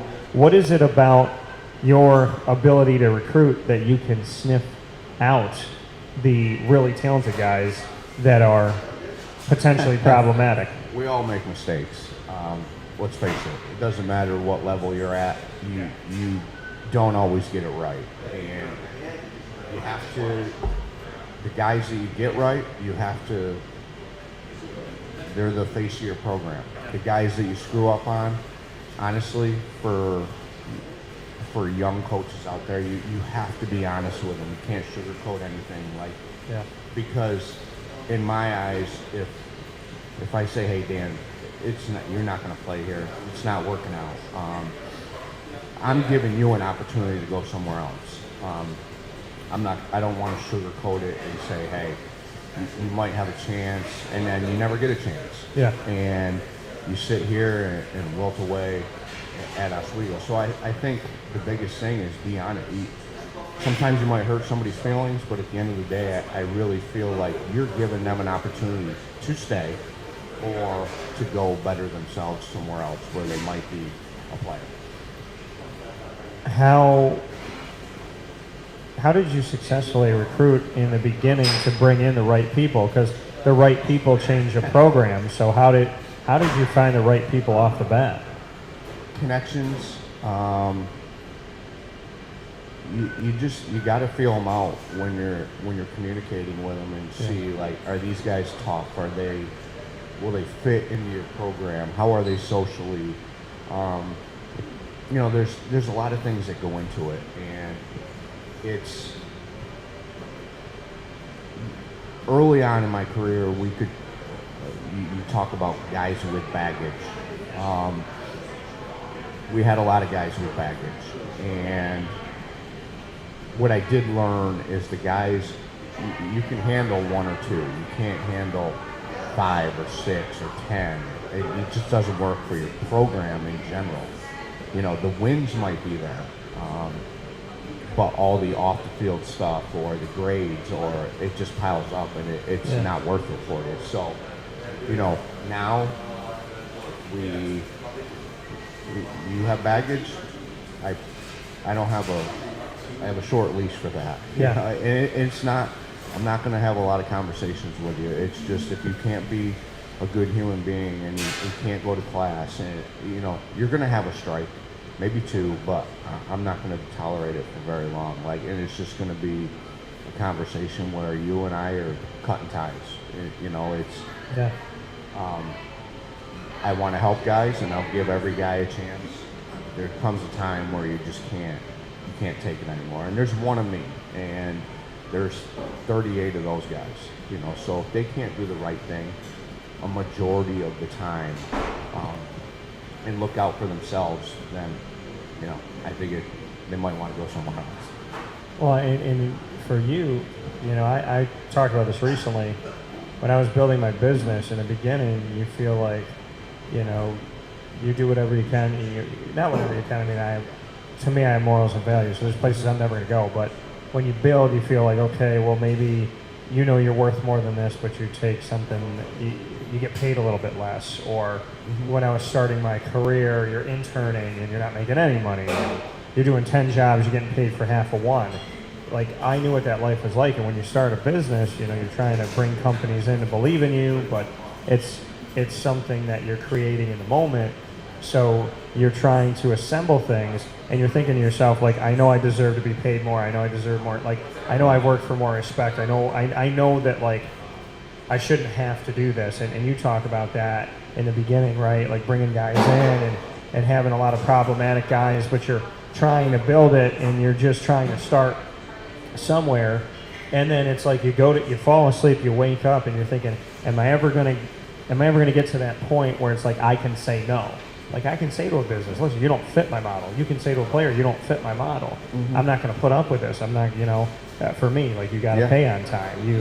You can't be a business that harasses people. You have to respect people.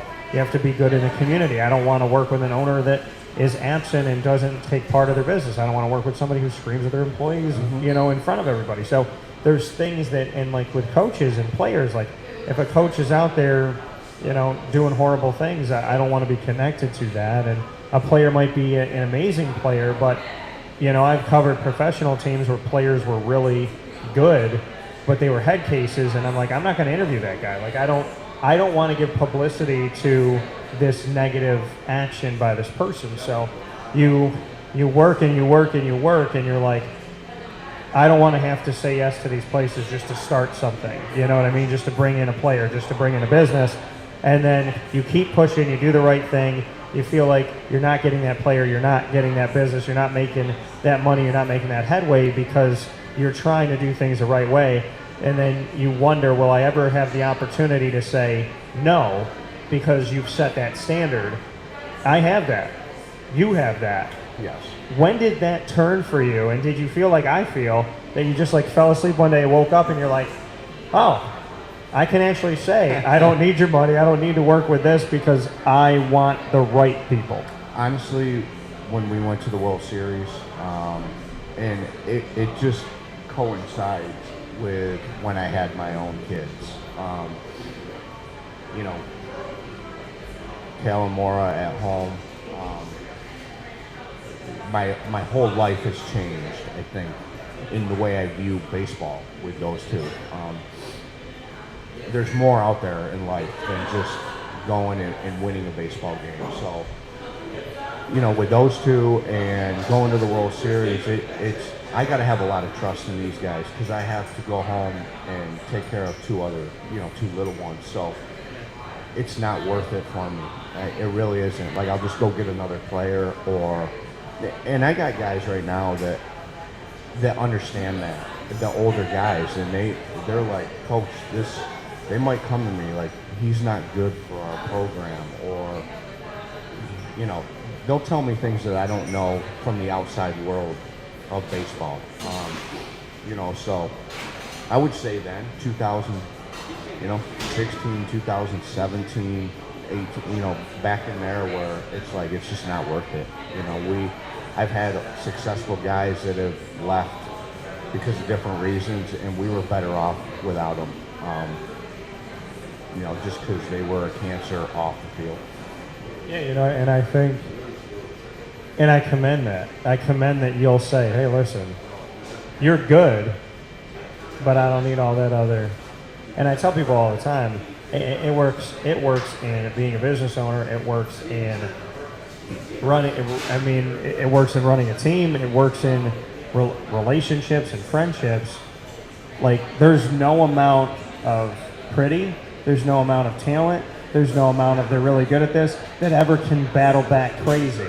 If it's crazy, and I joke with people all the time when somebody's like, oh, Dan, I love him, I love her, but they're crazy. And I'm like, that's going to catch up with you. It's going to hit a point. So, I think there's a lot to be said about the fact of you're really talented, but you are, like you said, you're a virus. And I told Jacksonville fans 2-3 years in advance, Telvin Smith, Yannick Ngakoue, Marcel Darius, and Jalen Ramsey, I was in that locker room. They're talented guys. And Jalen Ramsey and Telvin Smith for sure, really, really talented guys. But they were such a virus. And as talented as they were dismantling the program from the inside out in Jacksonville. And I saw firsthand what a really, really talented player can do when they are a disease. Yeah, and I think a lot of coaches would attest to what I'm saying. A lot of things equate, off the field to baseball or to sports. And for instance, if a guy doesn't go to class, I can bank on him being the one that's going to be late or didn't set his alarm or and not make practice. Not the kid who has never missed class. He's got a 4.0. He is not going to miss baseball practice. He's not going to be late for the bus. And that's just a small example, but everything kind of intertwines. And, you do these things off the field, it's going to eventually catch up to you, and it's going to happen on the field. And ultimately, it's going to be detrimental to your program. Yeah, that coming here from Scott Landers, head baseball coach for the Oswego State Lakers, 28-8 at the time that we're talking, and regular season champs for the SUNYAC.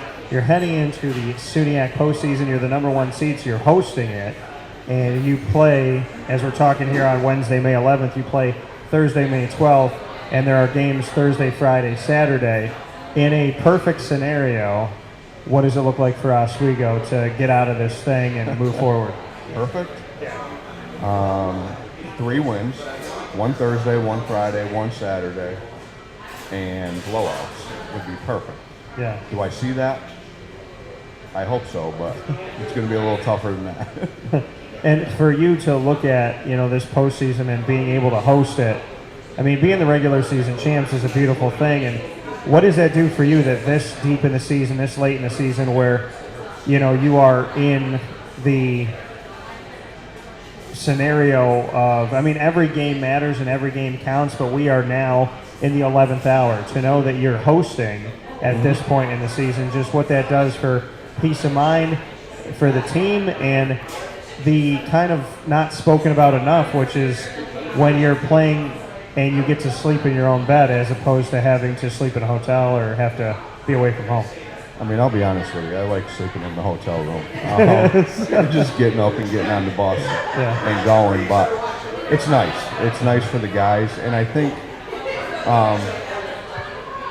for the amount of adversity there can be, it is a good feeling to just do your normal routine and go to the field and you're in your home cages, you're eating in your own dining halls, or you're doing whatever, and whatever's the usual for you. So that's a good thing. I think we're battle tested. We are seasoned. We got a lot of older guys who have been there, year after year after year, so they know what it takes. But we have been truly battle tested this year. I mean, our strength of schedule is off the charts. You know, we're number 2 in the country. Of how many teams? 396 maybe? Yeah. Well, Give or take, I don't know. When it comes to D3 and the amount of teams, I ask because it has to be stated when you have the strength of schedule number 2 in the nation that it's important to spell out to people there's almost 400 teams when it comes to strength of schedule. To be number 2 is huge. I mean, it was a tough road for these guys, and they knew it coming out of the gate, that I put a schedule together that was going to test them. At times I was like, this could be too tough, but they responded, you know. Why'd you do it? Why'd you create the schedule the way you did?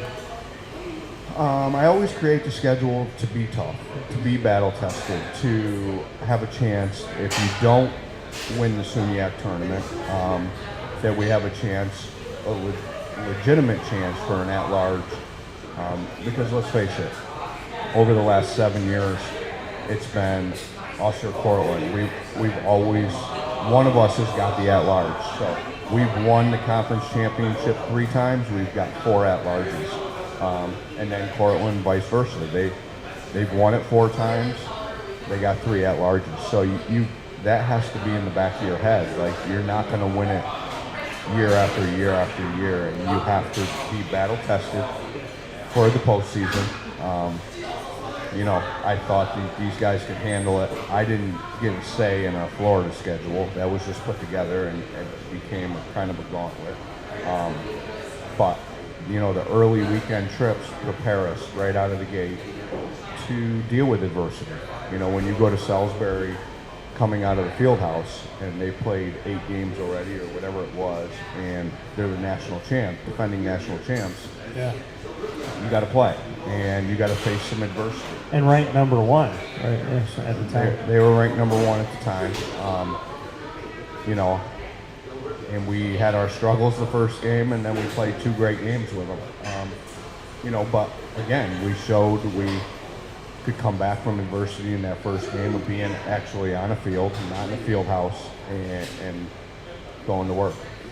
You know, and you look at your schedule, and besides playing the reigning champ Salisbury, you played a ranked Shenandoah University as well, and won both of those games. You played a ranked Rowan University and got that victory in Davenport. Solvay's a regional team. Yeah, and you defeated them 22-14 in a big time. It looks like a football score in that game. Wind was blowing out in Florida. You know, and you know you played. You've been tested at Johns Hopkins, University of Southern Maine, which was an 8-inning game there that ended up being a loss. A win against Johns Hopkins, and so on and so forth. And then you know you jump into your world and you know play within the SUNYAC and whatnot. I mean, the teams that you played ranked nationally, you know, around the country, and like you said, the gamut that you had in the state of Florida. What did you see from the team when you tested their mettle? Like, how did you, even if it was a loss, how did you see them respond? That they cared, that they genuinely were eaten by losing. Yeah. That they didn't accept it, I would say. You know, and we've been tested all year. You come back, we're talking about Florida and stuff. We come back north, and you talk about the New York regional teams right now, and the top 3 teams are us, Cortland, Brockport. Yeah. And, you know, so we played Cortland 3 times. We played Brockport 3 times. So you go after us, and you have your Rochester, your St. John Fisher, your Ithaca's. You know, we played Rochester twice out of conference. We played Ithaca once. We played Fisher twice. So we're battle tested, whether it's here or it's in Florida or it's in Maryland, Virginia. Yeah. You know, I put it to test us, and they've done what they needed to do. 28 wins in 36 games in such a difficult schedule. Number 2 in strength of schedule in the entire nation of almost 400 schools, as you had mentioned before. Why did this team not let losses beat them twice? What is it about the team as a cohesive unit that just didn't have that game where they got down on themselves. Even the first game of the season against Salisbury and said, okay, they're the reigning national champions. We just lost by a big margin here. We're going to fall. Like, why did they come back and turn around and win the next one and then lose 6-5? Like, how does this team continuously bounce back and not kind of get in their own heads? I mean, I would say the first weekend, that first loss, I didn't take it too well. And they understand that was a doubleheader day, and it's tough to beat a team twice in a doubleheader, and especially after we get shellacked. We didn't do anything right. 0. We didn't hit well, we didn't defend, and we didn't pinch. We were coming out of the gate with some injuries that really hurt us that first weekend, and some adversity. And, after that first game, I thought we responded really well. We played a good game and won 3-2, and then we got walked up. We were winning the third game and got walked off.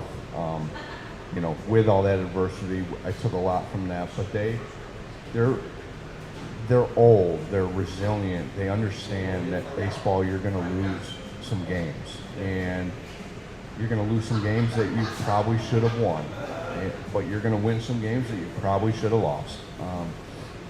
And I think they understand that, and they stayed the course.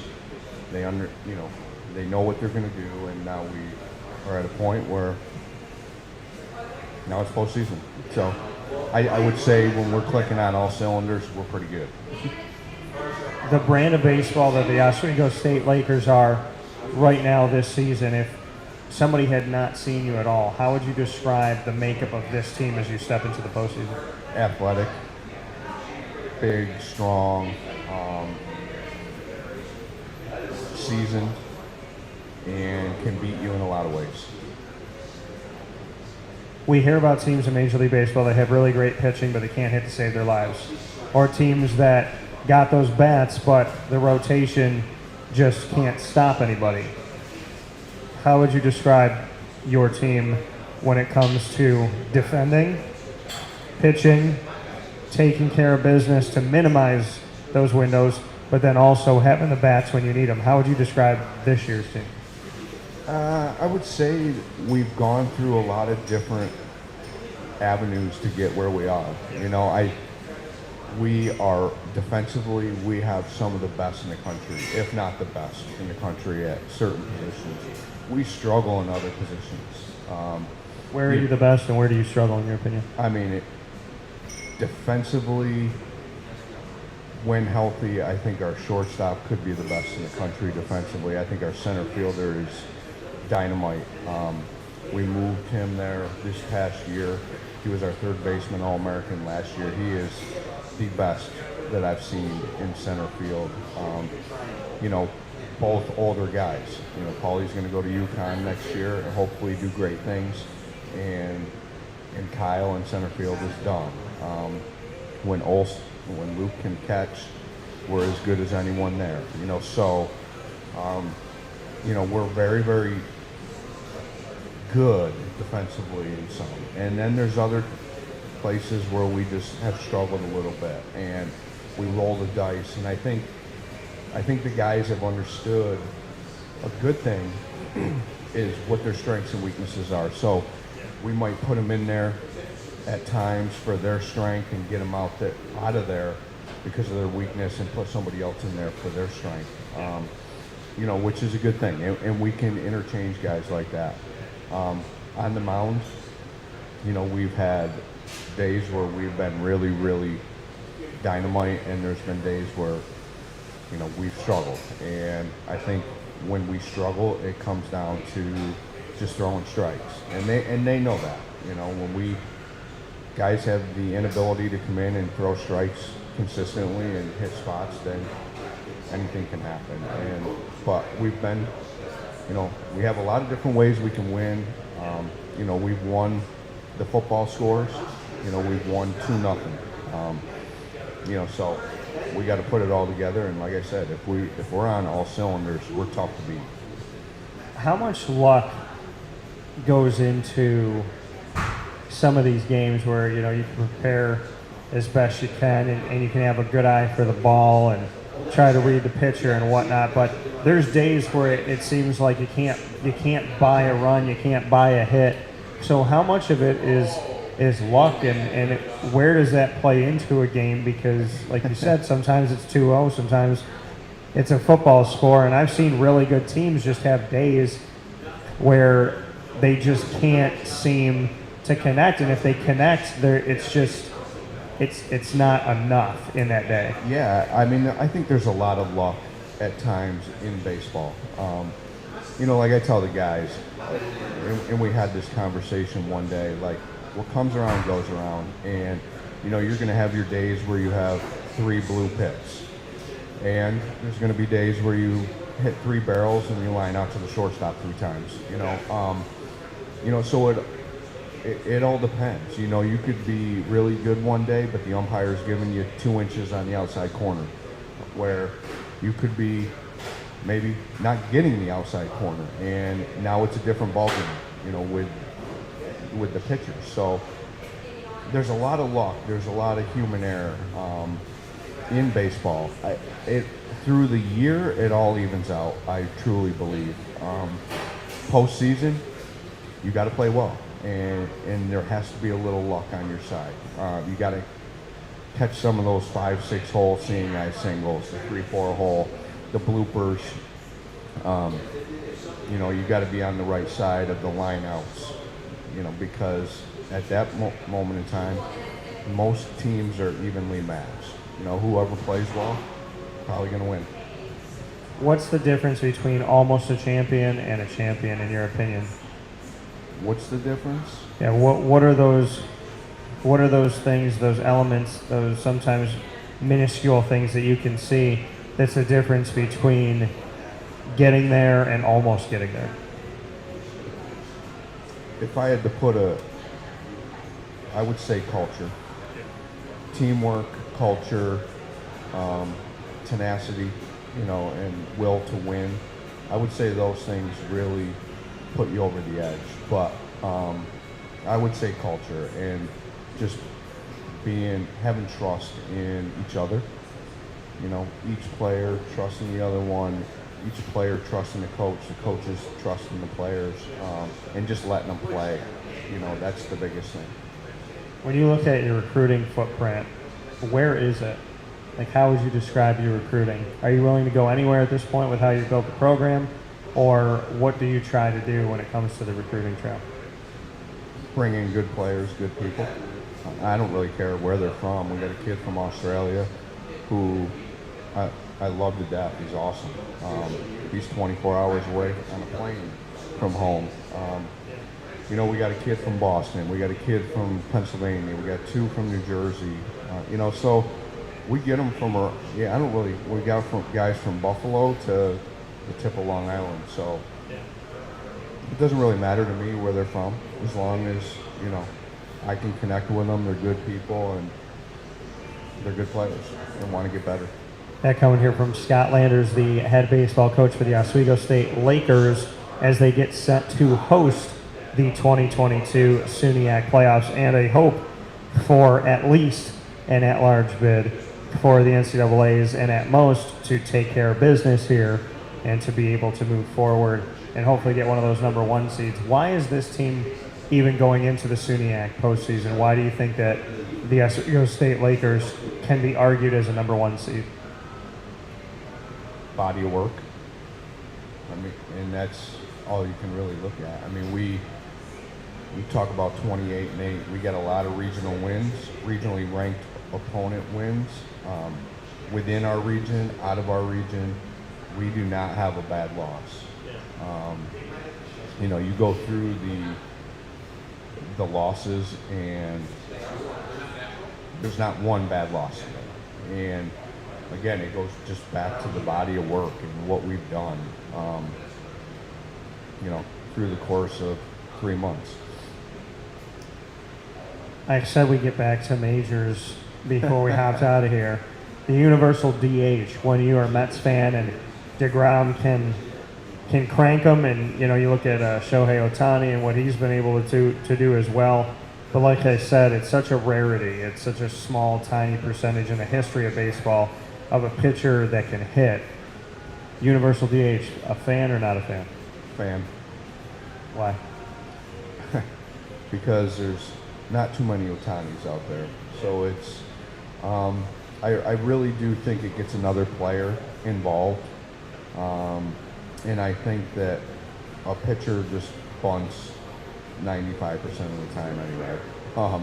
You know, so you go back to NL, AL. I mean, the NL always had automatic out for the most part. Yeah. Now it makes it even, you know, but I do think it gets another player on the field. Yeah. The only thing I disagree with is if you look at money, I believe, if I'm not mistaken, the DH on average makes the most Well, in and professional baseball. that's the thing is that, you know, their job is to hit. They don't have to field. They don't have to pitch. Like, their job is to literally walk out there, hit the ball, and run the bases, and then go home. And it extends careers, right? It extends lives for players in baseball, which is a good thing. But like you said, you know, if you're a DH and you're making a lot of money, and then you're sitting here saying, okay, well, I'm putting my body on the line as a center fielder, or look at what I'm doing as a pitcher and whatnot. I mean, that's a different place, but it's also it's like the special teams of baseball.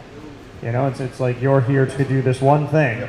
You're here to kick a field goal. You're here to hit a home run. You know, I mean, your job is to do this. But we've also seen historically, like I said, we've seen players last so much longer in baseball and get to continue their dreams because of the DH.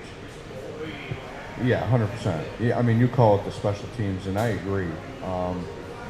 Just, you know, your Justin Tuckers of the world aren't making the millions that the DH are making. That's very true. Yeah, and Justin Tucker, funny you mentioned him, was my favorite, arguably, yeah, my favorite kicker in the NFL, and big fan. I never get him in fantasy football. Somebody always drafts him ahead of me because I have a rule in fantasy football. You don't draft a kicker until the last round.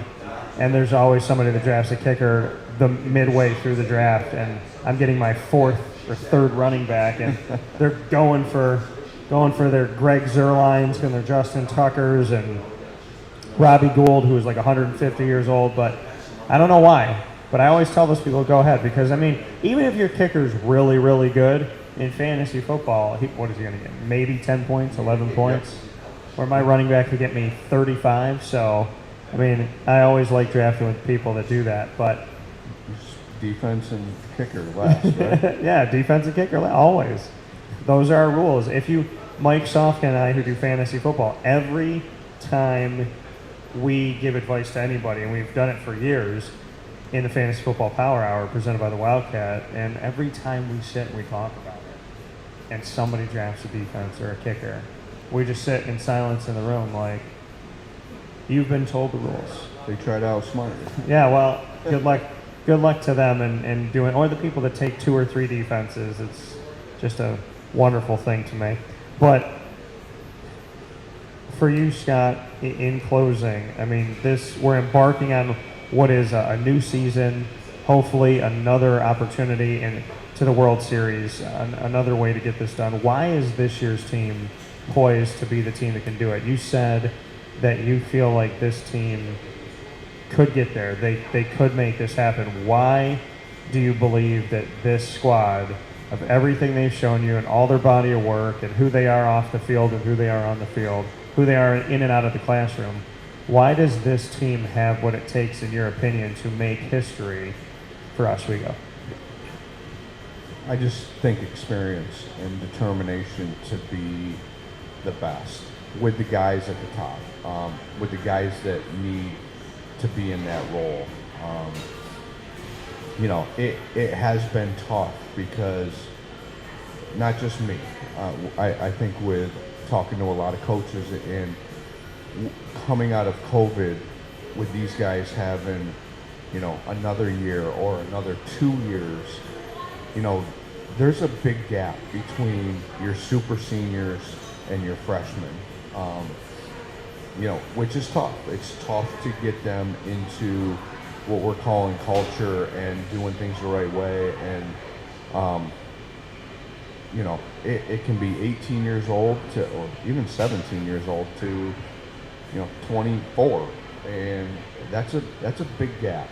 So but we have enough older guys right now that have been through the ringer, who know how to win. They've done it in the summertime. They've done it with us, and they want to go on and do great things. So I think we have enough determination and talent for one thing. We have the talent to do it, to make a big run, but we can't screw up. Like I said, if we can do the right things and not make mistakes, we're really, really good. That coming from Scott Landers here, Oswego State Lakers head baseball coach, featured here at Cafe Kubal on 324 West Water Street at the Creek Walk Commons location in downtown Syracuse. We want to thank you for being a part of the show every Monday through Friday from 9 a.m. to 11 a.m. Eastern Time. You're watching on YouTube.com and Facebook.com, both /WakeUpCallDT, Facebook.com /LiveNowDT, and you're listening worldwide on MixLR.com /WakeUpCallDT and on WakeUpCallDT.com. Of course, once the shows go live, you can find us on Stitcher, TuneIn, Podbean, iHeartRadio, Spotify, MixLR, YouTube, iTunes, and Apple Podcasts. And of course, you can also find us on Audible and Amazon Music now by searching Wake Up Call with Dan Tortora, or one word, Wake Up Call DT. And thanks to our Central and Upstate New York partners and beyond, Cafe Kubal, Carvel DeWitt, the Wildcat Sports Pub, PB&J's Lunchbox, Canine Camp Dog Daycare, Avicoli's, Canine Campground Dog Boarding, Mon Pa's Kettle Corn and Popcorn Factory, Honda City of Liverpool, Pizza Man, Millhouse Market, Chick-fil-A Cicero and Chick-fil-A Clay, Victory Sports Medicine and Orthopedics, and Mother's Cupboard. And of course, we are proud to be the multimedia marketing partner of your Moyne College Dolphins, and the Dolphins are with us every Wednesday at 9 a.m. Eastern Time. And of course, we appreciate all that they do. You can check out our specials Wednesdays at 9 a.m. with AD and DT, every first and third Wednesday, and every second and fourth Wednesday, the Dolphin Dive. So make sure you check that out in our exclusive multimedia marketing partnership with the Moyne College Dolphins. And of course, you can find us on the Lemoyne tab of WakeUpCallDT.com and by subscribing to our YouTube channel on YouTube.com /WakeUpCallDT. For more information, go to LemoyneDolphins.com. The Marywood University Pacers are also the proud exclusive multimedia marketing partners of Wake Up Call with Dan Tortora. You can check out Pacer Pride exclusive specials every Friday around 10:30 a.m. Eastern Time with student athletes, administration, and coaches. You can find out more by going to our MarywoodPacers.com, the main site for Marywood. And of course, you can get the shows with Marywood by going to the Marywood tab on WakeUpCallDT.com, as well as by going to YouTube.com /WakeUpCallDT and clicking subscribe.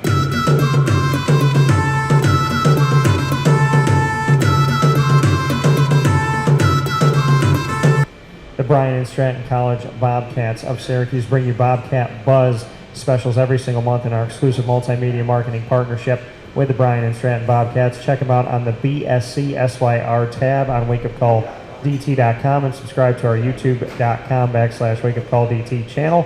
For more information on your Bobcats, go to Syracuse.bscbobcats.com. With that being said, from inside of Cafe Kubal, we're always with the Cafe Kubal Studios, and for 3501 James Street, 401 South Salina Street in Syracuse, 343 Fayette Street in Manlius, their drive-through location on the corner of Route 11 and Taft Road at Sweetheart Corners in North Syracuse, and this location of 324 West Water Street at Creek Walk Commons in downtown Syracuse. We want to thank Cafe Kubal and their amazing staff, and of course, we want to thank Scott Landers, our guest here. And we started off the show by honoring and celebrating in his first interview since accepting the job as head coach, Adam Zaczkowski, who is now your Moyne Dolphins men's and women's swimming and diving head coach. And of course, Scott Landers here with the Oswego State Lakers baseball team as their head coach, and everything else that he gets to do, being a dad, being a friend, being a son, working with everything else that you do in the baseball world. And of course, folks, we are on the heels. I shouldn't say on the heels, we're on the eve of starting off the playoffs, the postseason. 28-8 record, a fantastic season so far for Oswego, and so much more to be had. Make sure you head out to see the Oswego Lakers baseball team Thursday, Friday, and Saturday. And from there, hopefully it's on to the NCAAs for Scott Landers and the team. So I want to thank Scott for being a part of the show. I want to thank you for supporting Oswego State and for all that you do to support local and support Central and upstate New York. We are excited to be the show that gets to jump into the postseason with Scott, and we look forward to talking with you soon. For now, find us on Facebook at Wake Up Call DT, Twitter at Call DT, and Instagram at Wake Up Call _DT. Scott, as always, appreciate you. Thank you. Thanks for having me. I also want to say thanks for, obviously, Oswego State giving me a chance and being where I can work and have a home. So I appreciate all of them, and they got to put up with me. But, hopefully everybody will come out and watch us tomorrow at noon. It goes Thursday, Friday, Saturday, and like I said, hopefully we can go one win a day and be out of there. But it'll be good baseball. So come out and support Oswego State, support the baseball team and all athletic programs for the Lakers, and thank you so much for all that you've done. For Scott Landers, for myself, Dan Tortora, for Adam Zaczkowski, thank you for watching, and as always, God bless, no stress, do your best. Go fill your cup up right at Cafe Kubal and make sure that you are ready for some awesome baseball coming up this week. Scott, my best to you, and as you know, always in your